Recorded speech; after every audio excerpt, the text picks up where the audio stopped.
Welcome back to Movies TV Mad. You can follow me on Twitter at Movies TV Mad, and welcome to Tuesday's show. Now, there's a few interesting DC articles to read today, but there's a special one about the future about Warner Brothers Discovery from the Hollywood Reporter, and I really want to delve into that.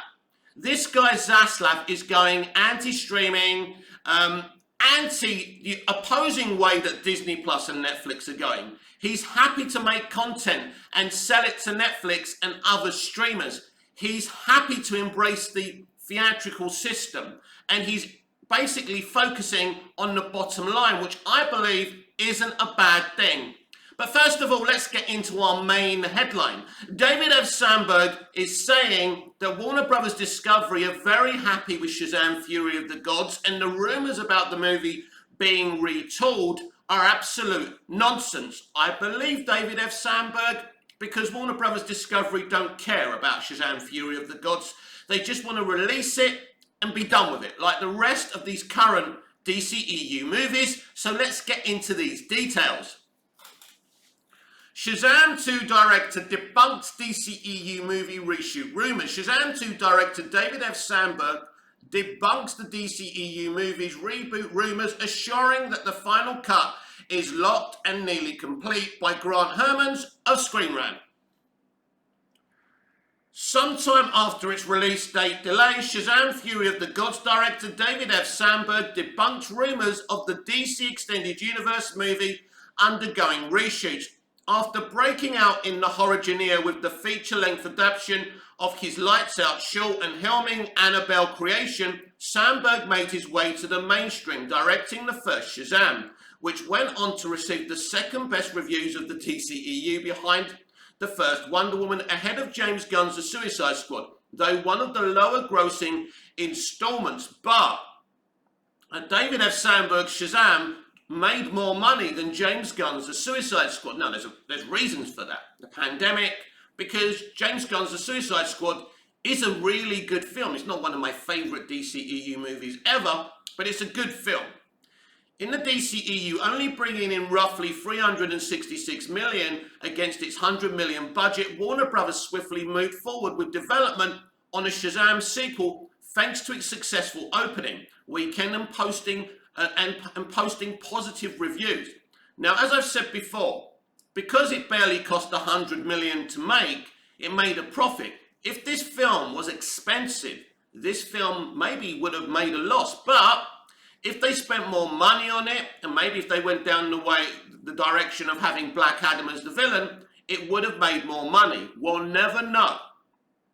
Sandberg is back at the helm for said sequel entitled Shazam Fury of the Gods, which will see the titular hero going up against the daughters of Atlas, Helen Mirren's Hespera and Lucy Liu's Calypso. Zachary Levi and Asher Angel's Shazam will fight the two with the help of his superpowered foster family, played once again by Jack Dylan Grazer. Now, Jack was the standout for me of the first movie. Adam Brody, Ross Butler, Ian Shen, Faith Hernan, Megan Good, Grace Caroline, Curry Jovan, Ahmad, and DJ Katrona. Following a variety of COVID-related delays, production on Shazam Fury of the Gods ran from May to August 2021, and as it continues to endure release date shuffles, the director is offering some soothing updates on the sequel. In honor of Labor Day, Shazam Fury of the Gods, David F. Sandberg took to Instagram to hold an important Q&A on his story. When asked about reports of the DCEU movie undergoing reshoots, the director quickly debunked the rumors, confirming that the final cut of the film is locked, with only minor post-production still ongoing for the sequel. See Sandberg's response below. The only films that are probably going to have some reshoots are the Flash movie and Aquaman and the Lost Kingdom, and not because they're retooling them for the future. They're retooling them, for example, Henry Cavill will probably cameo in the Flash movie, and Amber Heard will probably be replaced as Mera in Aquaman and the Lost Kingdom. It's not because they're not retooling this because they're trying to fix the DCEU future, because in my opinion, the DCEU has no future. So, it's basically, this is at a distance and very small writing, so this is going to be a challenge. Let's see if we can do this. No, I've seen reports that Shazam is being retooled, but it's not true. The cut has been locked for quite some time, and we're doing final mix, colour and VFX right now. Everyone is happy with the film, and we're not going to work longer on it just because of the release date shift. They figured Aquaman's previous date was better for us, and that's the reason we moved. Definitely not shooting more. So that doesn't surprise me, that doesn't shock me, that doesn't upset me. This film is ready to go. It's a tight film, it's a good film, people will like it. It won't be the best thing you've ever seen, it won't be the worst thing you've ever seen, but people will be satisfied as a satisfactory sequel to the first movie. Since David Zaslav took over as CEO with the Warner Brothers Discovery merger, the DCEU has found itself attempting to further repair its earlier missteps from missteps than it already was, with multiple movies finding themselves delayed while the studio maps out its 10-year plan to match Marvel Studios' ongoing Marvel Cinematic Universe. Given these new plans have included shelving the highly anticipated Batgirl, that's a new one on me, movie and Ezra Miller's ongoing legal issues putting their solo Flash movie in danger of similar cancellation. Some have speculated that the studio is going back on its original reported plans to use the latter project as a soft reboot for the DCEU. Yes, the Flash movie will no longer create a multiversal strategy because there is no future in the DCEU. They just want to release these damn movies and try and get at least their money back. This is all that's happening here. Namely, Michael Keaton returning to take over as Batman, while Ben Affleck, notifications, Ben Affleck retired from the part. Many found themselves further confused on these future plans when Jason Momoa shared a photo with Affleck seemingly confirming his return for Aquaman and the Lost Kingdom. And of course, that tease has given Snyderverse fans some false hope, as far as I'm concerned. Because all that's being done here is saying, right, the multiverse strategy is a shit idea. Let's bring Cavill back. Let's bring Affleck back until we wrap up this franchise. While these other films find themselves shuffled around, Sandberg's debunking of Shazam Fury of the Gods reshoot seems to point towards the film similarly keeping a standalone feel as its predecessor, rather than forcing any retroactive universe connections. Well, the first Shazam is very connected to the Snyderverse. Lots of Easter eggs from MOS and BVS, which was great. Though Freddie Freeman's obsession with superheroes has left many hopeful for him to cross paths with either Henry Cavill's Superman or Momoa's Aquaman, I think there is a big chance for Henry to be in this film, and Black Adam, the next movie coming. Many are still eagerly awaiting a proper fight between Shazam and Black Adam, namely as the latter is about to get his own movie with Dwayne Johnson starring. I'm going to tell you something very sad. The reality probably is you'll never see Shazam and The Rock's Black Adam face off because this franchise is dead in the fucking water. Only time will tell what the future may hold for the character when Shazam Fury of the Gods hits theatres on March 17th, 2023. So there you have it. He also spoke further on his Instagram about the Mr. Mind cameo. And, basically, they teased that Mr. Mind and Savannah were going to join forces in the sequel via a post-credit scene of the first film. He said he never intended Mr. Mind to be in the sequel because it was too complicated. My question would be to you, Mr. Sandberg, why the fuck did you do the post-credit scene then if you had no intention in continuing that story? It's dumb. It's pointless. You got us excited. All Shazam fans love Mr. Mind. And then basically we're not going to get Mr. Mind in the future because there is no fucking future apart from this sequel of Shazam, Fury of the Gods. So that's very disappointing. This is so DCEU though, isn't it? So there you have it. According to David F. Sandberg, there are no reshoots, there are no retooling for Shazam Fury of the Gods. And to be honest with you, that doesn't surprise me. Mary, what's her name? Mary Harron, who directed one of Ezra Miller's movies, is saying that he needs a mental health break Immediately, she's very sad. She feels bad for the rest of the Flash movie cast as well. So let's get into the details of this. Very interesting, very honest of her to come out like this. Let's see what she has to say. Reading this stuff was very sad. Mary Harron, director of Ezra Miller movie Dayland, feels bad for the Flash cast and crew, says Miller needs a serious break. By Vizag Acharya, I think I've got that right, apologies if I haven't, from Fandom Wire. Mary Harron is a Canadian filmmaker most recently associated with the upcoming Salvador Dali biopic Dayland. The film has been known to face some difficulties as Ezra Miller plays a young version of the Spanish artist Salvador Dali. Mary Harron went on to reveal that the actor had completely normal behaviour on set and that they should seek some professional help, which he claims he's about to do.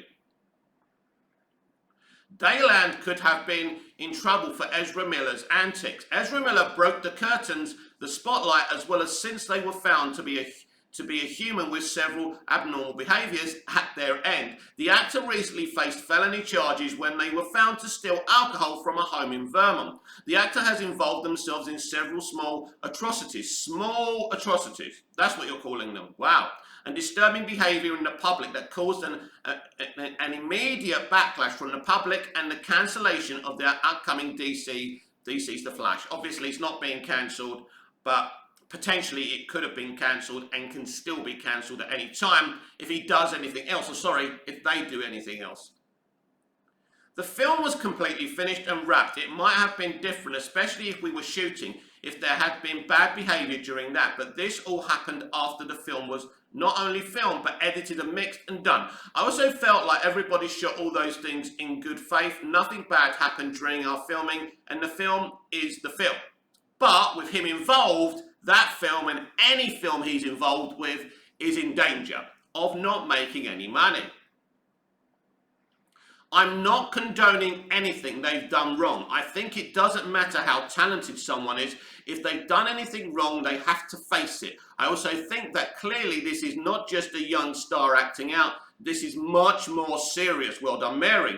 This seems like something that needs a serious intervention, which I hope has happened. Yes, it does seem like the studio and his mother have intervened. Sorry, their mother. So let's hope they get the help they need. But there's no excuses. This is not poor thing. It's not his fault because their fault because they've got issues. The stuff he's accused of doing is disgusting. So far, Ezra Miller has not been involved in the promotion of the Dayland. That's not a surprise. The Dali Land. The film is a biopic on the world-famous Spanish artist Salvador Dali. Ezra Miller is set to play a young version of the artist, while the latter years will be portrayed by veteran actor Ben Kingsley. Imagine he's in the same movie as Sir Ben Kingsley. Wow. So, interesting that the director of this film has come out and said, I don't care how fucking talented you are, unlike some of you who were saying to me, oh, poor Ezra, blah, blah, blah. The point is, they have acted inappropriately and, have to face consequences. I mean, look, they're going to get the help they need because WB want the Flash movie to be released and at least make some money back. It's the same situation as what I was saying about Shazam, Fury of the Gods. Zaslav isn't trying to save the DCEU. He wants to put it to fucking bed, and this is exactly what's going to happen. That's how I feel we are going with this. I don't feel that Zaslav is saying, oh yeah, the DCEU can be saved. I don't think, and I don't think he does, I don't think it can be saved. Henry Cavill's rumoured return could hurt Superman and Lois. First of all, I think this take is absolute bullshit from CBR.com and journalist Michael Bigelow, but we'll give it a read anyway. Could Warner Brothers Discovery's desire to bring back Henry Cavill's Superman spell doom for Superman and Lois and its version of the Man of Steel? I don't think so. I think Superman and Lois has been great, but since they removed one of their actors and haven't supported him online, I think that show is curtains, because to recast John Kent is a big deal, and I think season 3 is going to be hurt. Now, we do have some details about season 3 of Superman and Lois. If you hold on, I've got that article coming up. Since taking over as CEO of Warner Brothers Discovery, David Zaslav has been pretty clear about his desire to create a streamlined universe for DC's film and television projects. Marvel has found huge success with this approach. Let's be clear about all this Marvel stuff. The MCU was a successful franchise for its first 3 phases. Phase 4 has been a clusterfuck, not just for its political extremism and propaganda, but the quality has gone well down. Huge success with this approach, but if DC follows suit, what would it mean for projects that exist outside said universe? For movies, Batgirl, notwithstanding, it looks to mean very little. Warner Brothers is moving forward with sequels to standalone films. The Batman and Joker for television, on the other hand, it may not mean a lot. Now, this is interesting because they're saying Cavill's coming back. Do they need another Superman? Of course, they can have separate Supermen. Like they can have a separate Batman and a separate Joker. It's fine. It's not confusing because it's blatantly obvious the Batman and the Joker franchises are in separate universes. It's not that big a deal. Now, there are rumours they're going to use Superman and Lois to retool the Arrowverse. So I think what the guy who plays Mr. Ramsey, who plays Diggle in Arrowverse, said what they're looking to do with Superman and Lois is basically retool these DC characters on television. So we have different versions of Supergirl, and maybe Stephen Amell can return as a different version of Oliver Queen. This would be really, really cool if this is what they're planning to do. We will see. So what they're saying is, it may not mean anything for television. On the other hand, it may mean a lot. So with The Flash ending, the once thriving Arrowverse is finished, and many fans fear that the upcoming seasons of Titans and Doom Patrol might also be those series' last additionally. HBO Max has no current plans to renew Young Justice, and the streamer recently passed on Bruce Timm's upcoming animated series, Batman Caped Crusader. Now, let's give you a bit more details because today's journalists just like bylines. So, let me explain to you. Batman the Caped Crusader has been made, it's happening, it's going to be sold to a streaming service, maybe Netflix, Apple, we don't know. The point being here, we are going to get into these details of what they're doing over at Warner Brothers Discovery in a big Hollywood Reporter article, which we're going to get the details from on the final part of today's show. While Batman Caped Crusader is likely to end up elsewhere, much like the Cartoon Network bound My Adventures with Superman. Now, basically, My Adventures with Superman is just a woke animated series. It's going to be shit. I love Superman, as you can see, but I have no interest, you know. We have a Jimmy Olsen of colour. I've got a problem with representation and inclusion, but you could call someone Jimmy Olsen and he's a black guy. How many black guys have the surname Olsen? Maybe I'm wrong, let me know. Olsen's like a Norwegian name, right? Yeah, look, it doesn't make sense. It's dumb. The overall outlook for current DC television projects seems bleak. What remains unclear is how any of this might affect the CW Superman and Lois. Well, the CW has been sold. They're going to lose all rights to all DC and WB content unless they pay for it in the next couple of years. Now, I've heard from the new people who have bought the CW, they want to move away from the WB content. Obviously, they want to move away from this young female audience demo as well. That's what I've been told by this company. In many ways, Superman and Lois has felt insulated from much of the turmoil at Warner Brothers. True, Jordan Alass's recent departure and Nexstar's purchase of the CW have created some uncertainty. Some Jordan Alass's exit is despicable. And, you know, it's weird and it's toxic and nobody has supported the lad publicly. He stated he's quit from mental problems, from anxiety, right? From mental health problems, right? Why isn't no one behind the scenes and his fellow actors supporting him? It isn't a good look. But the series remains a consistent critical hit, that's true, and begins shooting its third season this fall. Also, given David Zaslav's stated desire to push marquee characters like Superman, it makes sense to keep Superman and Lois around for the last 5 years. Henry Cavill's future in the DCEU has been up in the air. Thus, in that time, Tyler Hoechlin has been Warner Brothers' only official live-action Superman. If Cavill had decided to hang up his cape for good, it may even have made sense for Hoechlin to replace him. Cavill's rumoured return could change that. Well, I don't think Tyler was ever going to be the movie Superman. He's not a movie actor. He's not even tall enough really to be a movie Superman. I'm sorry, I'm nitpicking here. He can't be the movie Superman. He's a good little, no pun intended, but he's a good little Clark Superman on television, and that's it. Now, I think they can turn the good ship Superman and Lois around when we get the details of what they're doing with season 3. Shortly, you'll see why. A shared TV film DC universe could very well mean that Warner Brothers executives want to avoid having multiple conflicting versions of characters existing at the same time. Now, for me, it doesn't have to be that way, because we all know that Superman and Lois is separate to any movie franchise they're developing or separate to the DC Extended Universe. Historically, studios have feared that such an occurrence could confuse audiences. TV Superman is married with twin sons. Movie Superman is not. Are they the same person? No. Why do they look different? Certainly studios often exaggerate this fear. Decades of superhero movies have taught most viewers how to navigate these sort of questions without too much trouble. Yet even so-called streamlined universes come with their own pitfalls. Comic book continuity can be confusing, even for the most devoted fans. For a casual audience, passing out which properties coexist and which events and characters' details are or are not canon may seem like more of an effort than it's worth. A single shared universe helps ease a lot of that burden.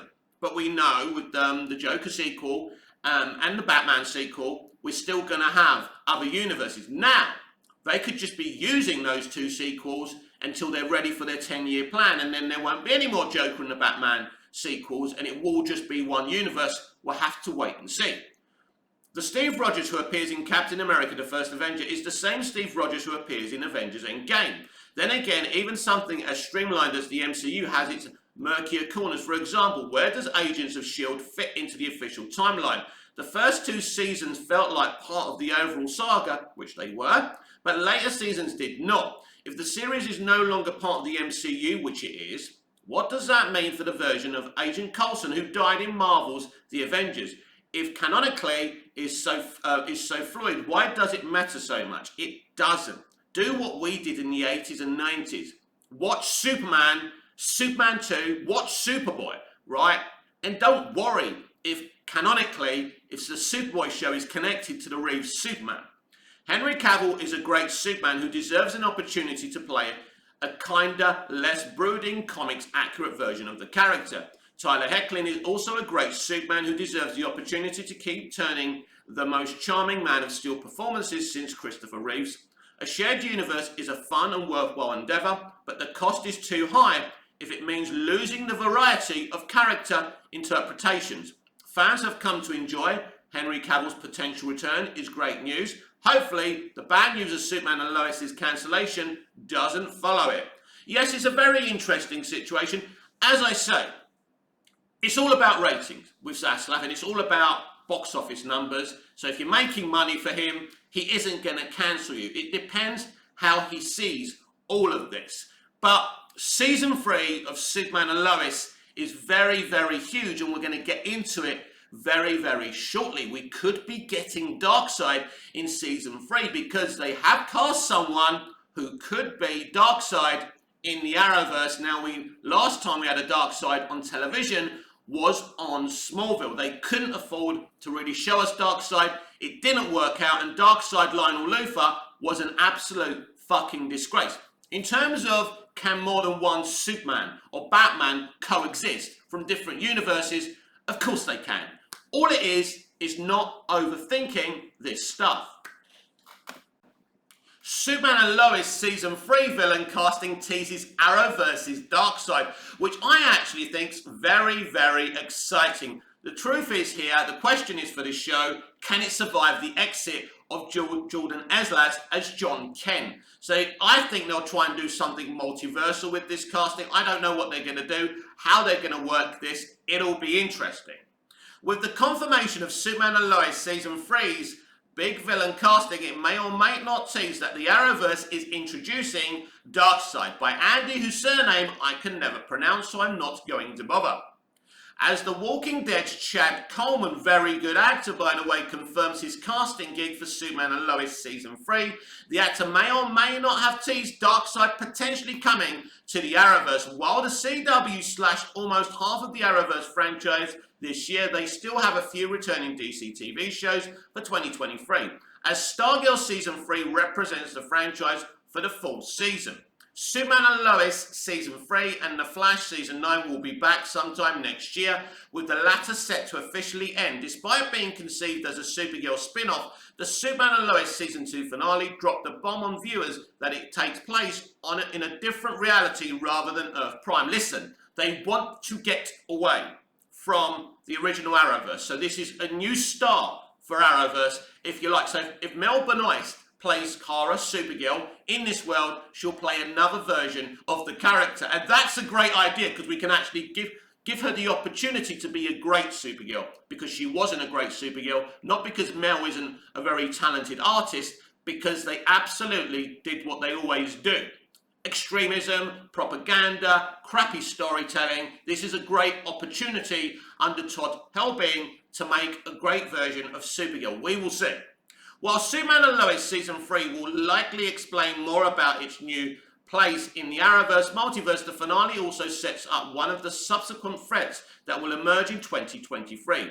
David Ramsey's John Diggle appeared for a brief but pivotal cameo, informing John Henry Irons that he had tracked down his doppelganger's murderer. Superman and Lois Season 1 established that the Irons of this world had died in 2015, but under mysterious circumstances. But this year's finale confirmed that his killer was none other than Bruno Mannheim, the leader of the Intergang, who is now being set up for Superman and Lois Season 3 as the new villain. Now, the Intergang is a very interesting kind of concept in DC Comics. They've done really well in the first 2 seasons, and Todd Helbing is back as the showrunner, so it should be really good. It's just very sad that we've lost Jordan as John Kent, because great lad, and it's just a shame. Last weekend at this year's DragonCon, Ramsey revealed that The Walking Dead alum Chad Coleman was going to appear in Superman and Lois Season 3 as a huge baddie without revealing the character's name. However, following the Arrow Star's comments, Coleman confirmed on his Instagram page that not only is he appearing on the show, but he will play Bruno Mannheim. It's still unclear if Coleman will be a series regular or a recurring guest star, as Warner Brothers TV and the CW have yet to disclose additional information. However, Coleman's confirmation may have come with a tease that Superman and Lois could be setting up Darkseid's Arrowverse arrival. So Chad Coleman said this on his Insta. I'm thrilled to be joining the family. Superman and Lois, Bruno Mannheim, Greg Berlanti, thank you so much. In the comics, Bruno's Intergang organization ties significantly to Apocalypse and Darkseid. However, while Coleman reshared a post with Darkseid artwork featured as part of his Bruno casting, there's been no confirmation that the massive Justice League enemy is showing up in Superman and Lois Season 3. So I think it's clear that we're going for Intergang and we're not necessarily going for Darkseid, but this could be a beginning of a new kind of arc to lead us to Darkseid. Very interesting. In a late June interview with Looper, showrunner Todd Helbing stated that Darkseid might be a hard one to get on our show, as Warner Brothers and DC would have to give the Arrowverse permission to use that character. The last time Darkseid was featured in live-action television was in Smallville Season 10, where he served as the final big bad of the series.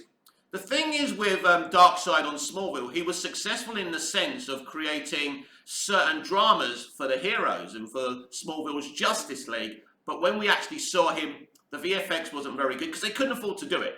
And then we had Darkseid Lionel, which was a fucking terrible idea. In the Arrowverse, if the Arrowverse were ever to introduce Darkseid, it would have to be something Superman and Lois builds up to, since he's one of the most iconic DC villains. Whether or not Bruno and Intergang's inclusion in the upcoming season will do any groundwork for Darkseid's potential arrival remains to be seen. Although at this point, it's hard to tell if any of the remaining DC TV shows, including the upcoming Gotham Knights show, which I still think we may never see, still has a future on the CW beyond their forthcoming seasons, due to Nexstar now owning 75% of the network and looking to target other demographics. Time will tell if Superman and Lois is on the air long enough to even get to Darkseid, should Warner Brothers give them the go-ahead to use it.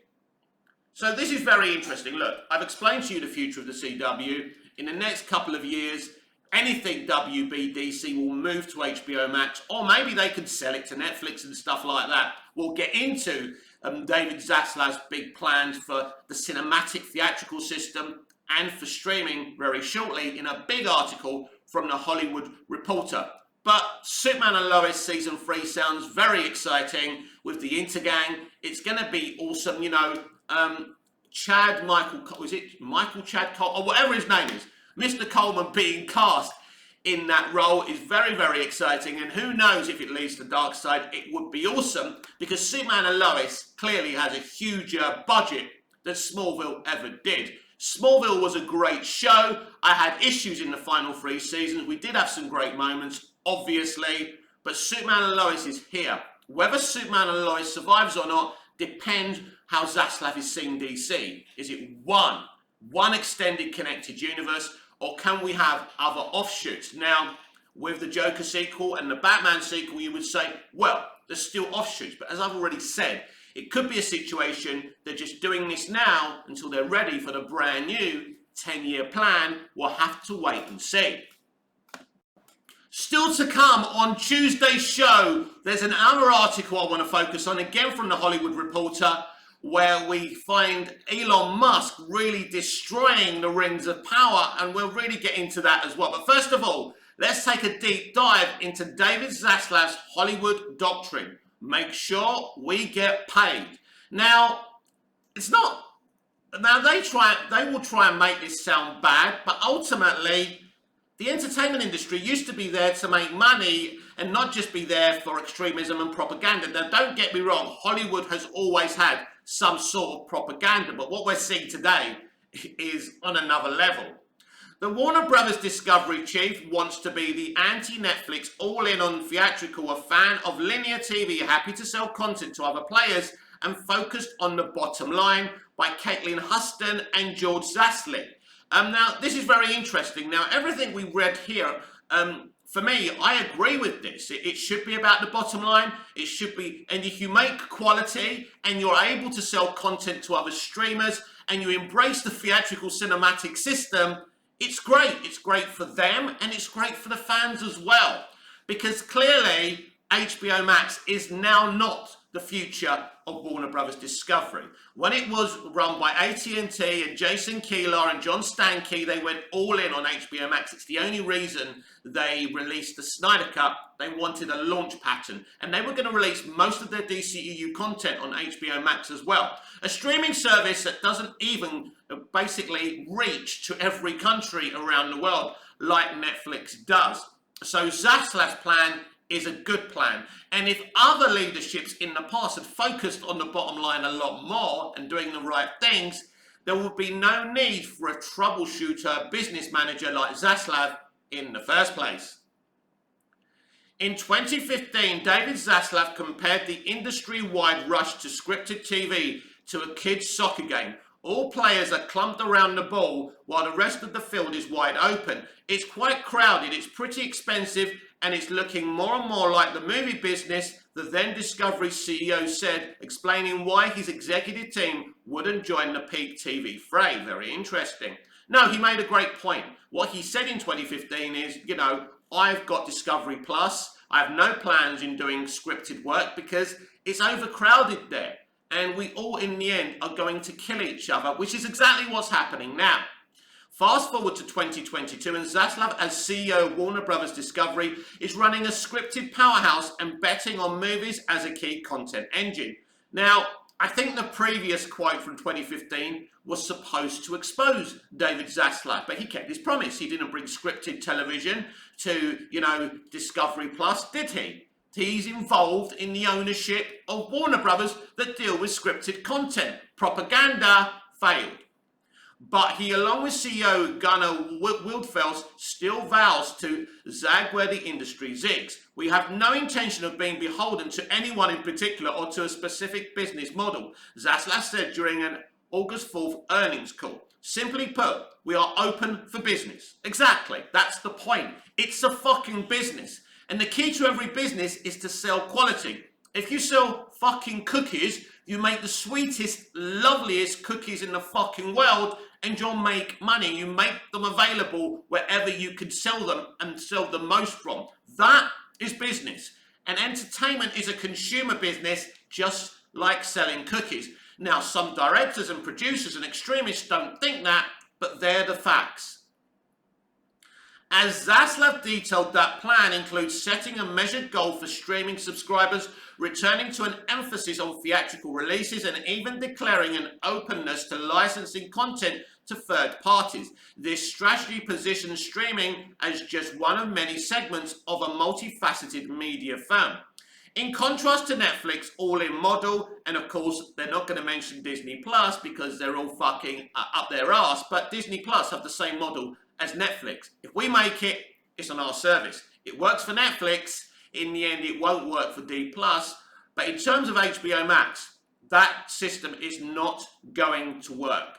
HBO Max is a failure. It's a great streaming service if you've ever seen it, but it's not making the money they thought it would.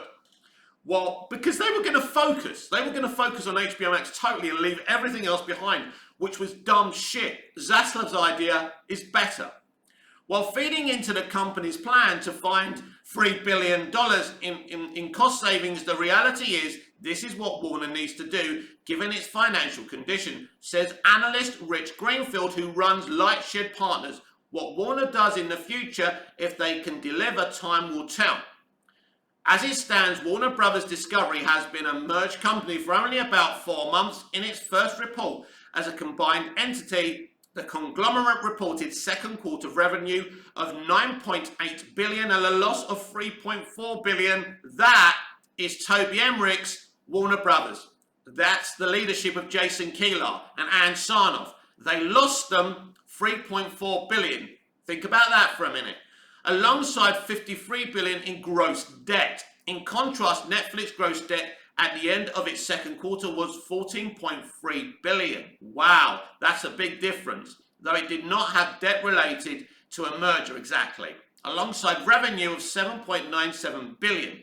Working within that financial position, Zaslav and team are reversing the strategy of the predecessor, former Warner Media CEO Jason Kilar, who doubled down on streaming by releasing the studio's entire 2021 film slate on HBO Max at the same time as the theatrical releases amid the COVID pandemic. Using Batgirl as the latest example, Zaslav said his team had analysed the results of this streaming first experiment but had not been able to find a business case and a financial rationale for the strategy. That's true, Zaslav is right. We have a different view on the wisdom of releasing direct-to-streaming films, and we have taken some aggressive steps to course-correct the previous strategy, Zaslav said. We will fully embrace theatrical as we believe it creates interest and demand. As films move from theatrical to streaming and elsewhere, their overall value is elevated, he touted, mentioning such recent examples as Elvis and The Batman. Other cuts have followed similar cost-cutting measures, including the axing of animated features Scoob, Holiday Haunt that nobody gives a shit about, the shelving of Wonder Twins and another DC film in development, the scrapping of J.J. Abrams' big-budget streaming series, Dimonde, which, if J.J. was going to work on it full-time, because he doesn't really work on stuff anymore, he's a businessman, his fingers are so sticky because he's got them in so many fucking pies, it's ridiculous. I love the J.J. Abrams of Alias and Felicity and Lost. This J.J. Abrams I just don't recognise anymore, and that saddens me. The theatrical first model marks a return to Hollywood's traditional approach of optimizing content, distribution, and maximizing revenue via various platforms, while also serving as a counter-programming to any sector giants that have been putting all their putting all their eggs in the streaming basket. Under Zaslav's plan, Warner Brothers Discovery will create a subscription streaming platform combining HBO Max and Discovery Plus, a very good idea. Content set to launch in summer 2023 with plans to launch a free ad-supported service later on. As I explained to you, they're all going ad related. You'll have a choice, but eventually it will be all ad related. This is where streaming is going, and it's going to devalue the service and take people back to movie theatres and broadcast television networks, which I think is very, very good. On this platform, the company will continue to spend on programming, but at a more measured rate than competitors. Zaslav is highlighting HBO Max and the touting of the upcoming launch of Game of Thrones House of Dragons as a centerpiece of the platform, while also maintaining important brands on the Discovery Plus channel, including new cooking game show from Guy Fieri. WBD has outlined a less lofty streaming subscriber growth target of 130 million by 2025 for its planned platform combining HBO Max and Discovery Plus. Then, for example, Disney, which has projected 230 million to 260 million Disney Plus subs by 2024. So this is what Zaslav said. We're not in the business of trying to pick up every sub. We want to make sure we get paid, Zaslav said. So what does he mean by this before we continue? He's meaning that there's not much money in collecting every single subscriber. This is the problem with streaming. It's a bit like the theatrical system. They don't really make money from you buying a ticket. How they make money? The ticket money is basically how they pay their taxes, right? When you buy your confectionaries, when you play on the arcades, when you buy your drinks, your sweets, all that, that's where they make the money. That's where the big fucking money is. Because basically they still have to pay their bills and everything. And it's the same with streaming. The subs don't make them a great profit. Yeah, now when you hear 260 million plus subscribers, it's a lot of bodies, but it's still not enough. As I said, they overestimated what streaming could do for them. Now Netflix's whole business is streaming. But Warner Brothers Discovery has so many different subsidiary kind of entertainment, different departments. And here's the issue. So focusing on streaming and creating a brand new streaming service is very difficult. So what Zaslav is saying is, no, I'm not going to do this. What I'm going to do, right, I'm going to merge Discovery Plus and HBO Max. We'll make great HBO content. After the cinema, our movies will go straight to HBO Max for about a month. If they're more successful in movie theatres, they will stay there and go later on. And that's what we'll do. But our focus isn't on streaming. It will be there. It will do a business. It will do okay for us. But they're not going to overspend on it because they don't see that as their main kind of thing to bring in the cash. What they're looking to do is put more money into the theatrical system. So where you're seeing they're not going to put as much money into streaming as Disney and Netflix are, that's fine, because they're taking that cash they're saving and putting it into the theatrical model. That's a great thing, again, for us, the fans. While this may comfort investors who have been wary of subscriber slowdowns amid high content spending on other platforms, Greenfield views it as a company scaling back their ambitions, marking a near-term win for Netflix and others who can afford to continue to continue to invest. Now, let's look at what this expert Greenfield is saying. He's focusing on the streaming business. But that's what I'm saying, Mr. Greenfield. They don't want to focus on the streaming business. They want to take the money they'll save from not investing on HBO Max and put it in the theatrical system. Now, in that element, Zaslav is being more ambitious. Now, Netflix is a streaming business, so it's a different entity. He's happy to give that business because that's not his focus. Ultimately, he can fucking destroy Netflix if he basically dominates the cinematic system, the theatrical system. And this is the plan. And Mr. Greenfield, you're not actually speaking about that. And there lies the problem. The Warner Brothers Discovery team is also not precious about content it produces, as Zaslav declared that the company will happily sell it to the highest bidder. Great idea. Unlike rivals that have increasingly kept their content for themselves and their streaming services, what is critical to us, we are going to keep that exclusively, he said, seemingly speaking to the company's original content as well as its big franchises such as Harry Potter. But content that can be non-exclusive and have no impact to us, we want to monetize that to drive economic value. Again, a very good idea. We're not going to sell off our major DC stuff or, you know, Harry Potter and things like that. But there is stuff we can sell, and that's okay.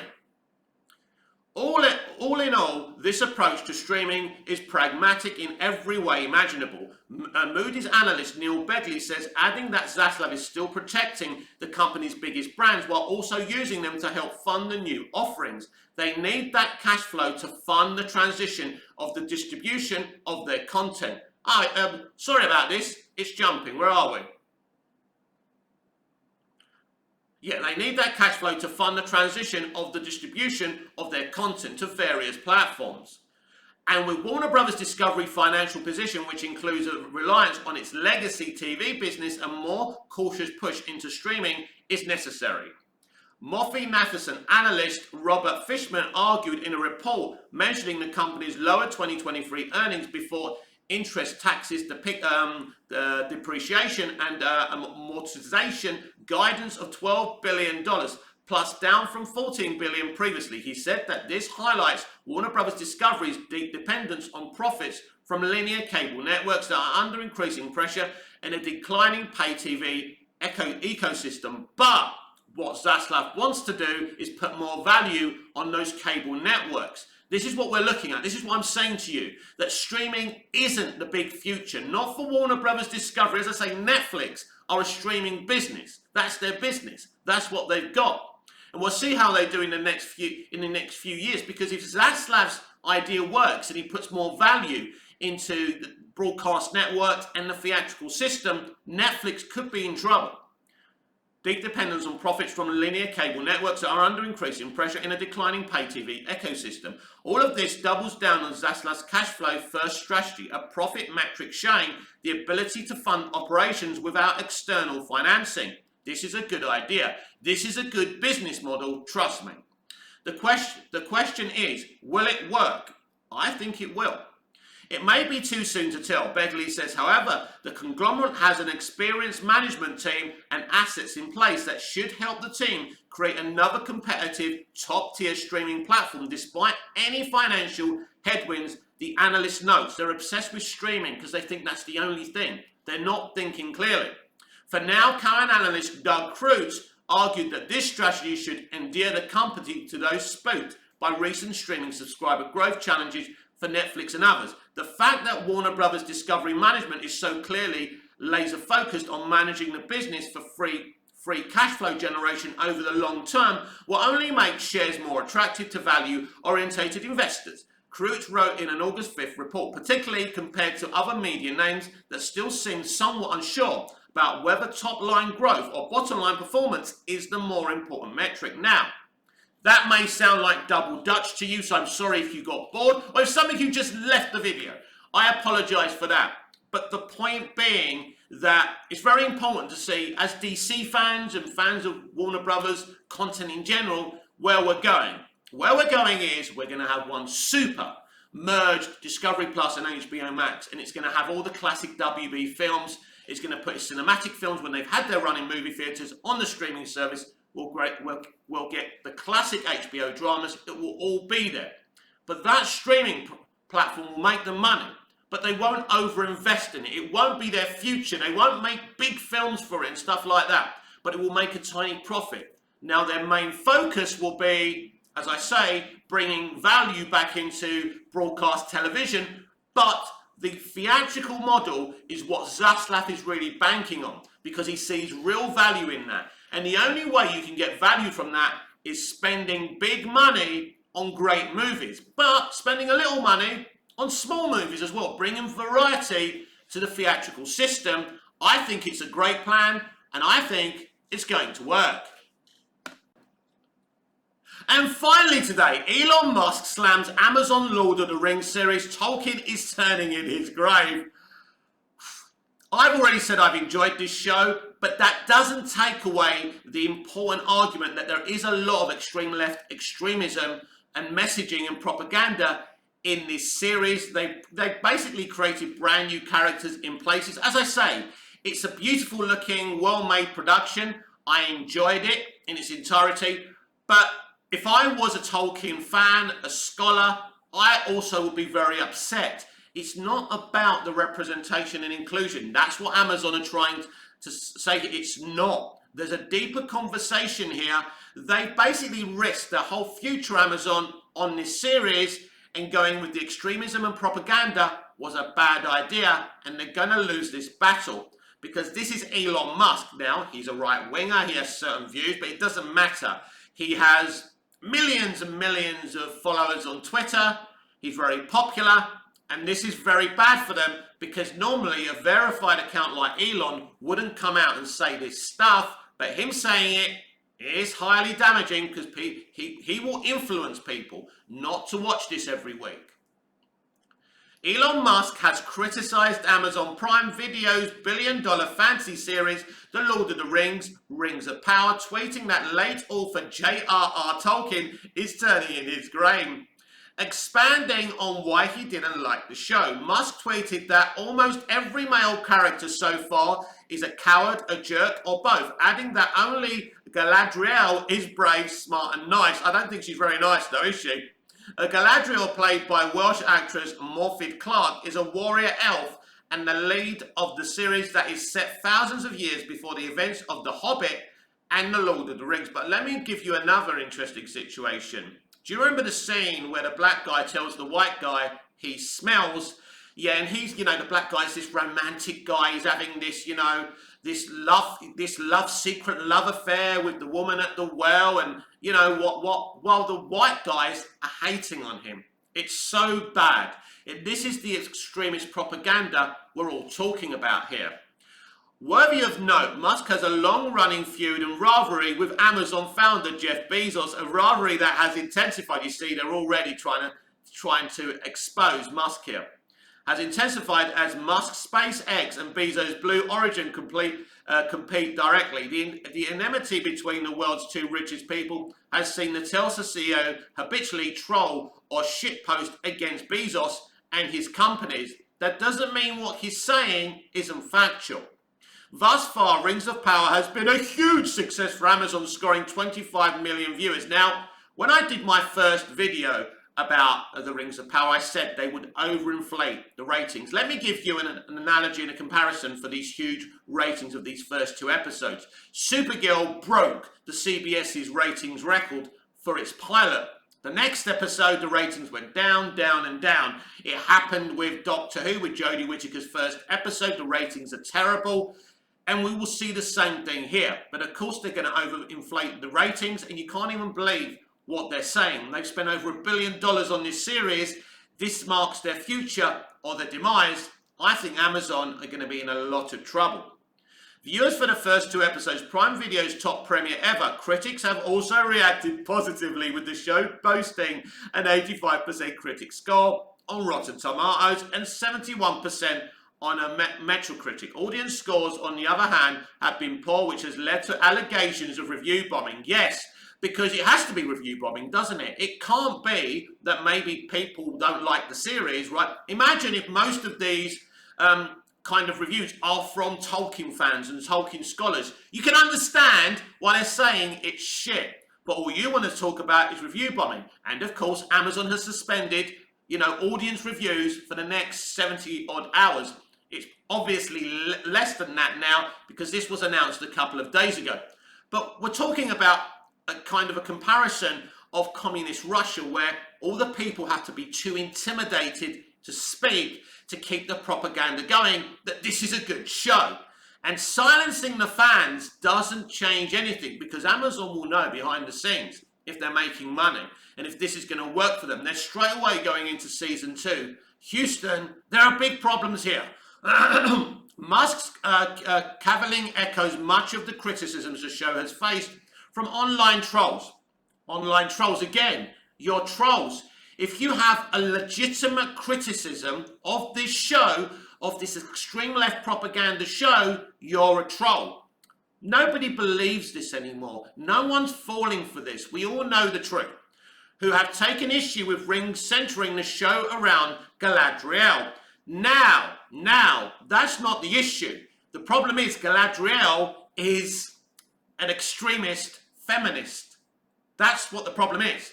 Galadriel is a beloved character in Lord of the Rings. Sorry, my throat's dying here. But in Lord of the Rings. But it's the way she's been depicted that is the problem. Trolls have also taken issue with the series featuring non-white characters. Now, they're going this direction, but they're not telling you the constructive criticisms they've got. Writing about racist backlash, the show has faced The Hollywood Reporter's Richard Newby said the criticism was erroneous. Richard Newby is a man of colour, so no bias there. So, for example, if they cast a black Clark Kent and I say, no, I don't want a black Clark Kent. I'm happy with President Superman, he's a Superman of colour. Or Val Zod, he's a Superman of colour, but I don't want a black Clark Kent. Does that make me a racist? That's the point here. So if these fans, these Tolkien fans are saying, you know, I've got issues with this or that, we need to listen to what they're saying. But the main points are not about representation and inclusion. There are constructive criticisms of this show. But Richard Newby, who's also blocked me on Twitter, is a propaganda merchant.